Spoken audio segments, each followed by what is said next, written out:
2019 Lok Sabha election വീണ്ടും വന്നിരിക്കുന്നു. ഇത്തവണത്തെ പോരാട്ടത്തിന്റെ അന്തിമമായ ലക്ഷ്യം വിജയം. വിജയം എന്ന് പറഞ്ഞാൽ തൃശ്ശൂർ അഭിമാനമാകുന്ന, കേരളത്തിന് പുതിയ ഊർജം പകരുന്ന ഒരു തണ്ടറിംഗ് സക്സസ്. കഴിഞ്ഞ തവണത്തെ പോരായ്മകളൊക്കെ മാറ്റിക്കൊണ്ട് കൂടുതൽ ജനപിന്തുണ ഇത്തവണയുണ്ട്. എന്ത് പോരായ്മയാണെന്ന് എനിക്ക് മനസ്സിലായില്ല. വളരെ കുറച്ച് ദിവസം എന്ന് പറയുന്നത് പോലും പോരായ്മയാണെന്ന് ഞാൻ കരുതിയിട്ടില്ല. ആ 14-15 ദിവസവും അഹോരാത്രം പണിയെടുത്തിരുന്നു.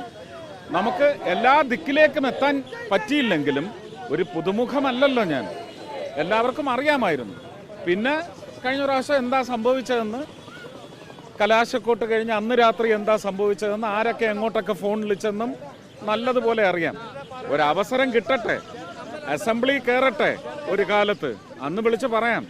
ഇതിപ്പോ എല്ലായിടത്തും വലിയ രീതിയിൽ ചുവരെഴുത്തുകളുണ്ട്. സുരേഷ് ഏട്ടാ, ചുവരെഴുത്തുകളുണ്ട്. തൃശ്ശൂരിനൊരു കേന്ദ്രമന്ത്രി, മോദിയുടെ ഗ്യാരണ്ടി. അതൊന്നുമല്ല. മോദിയുടെ ഗ്യാരണ്ടി എന്ന് പറയുന്നത് ഒരു സേവകനെയാണ്. മോദിക്ക് വിശ്വാസം എന്നിലുണ്ടെങ്കിൽ എന്നെ സേവകനായി, ഒരു ഗ്യാരണ്ടിയായി തൃശ്ശൂരിനെ സമ്മാനിക്കാനാണ് എന്നെ ഇവിടെ അവതരിപ്പിക്കുന്നത്.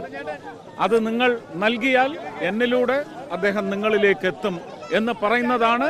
അതുകൊണ്ടാണ് ഞാൻ പറയുന്നത്, മോദിയാണ് എൻ്റെയും കേരളത്തിൻ്റെയും ഗ്യാരണ്ടി, ഉറപ്പായിട്ടും തൃശ്ശൂരിൻ്റെയും.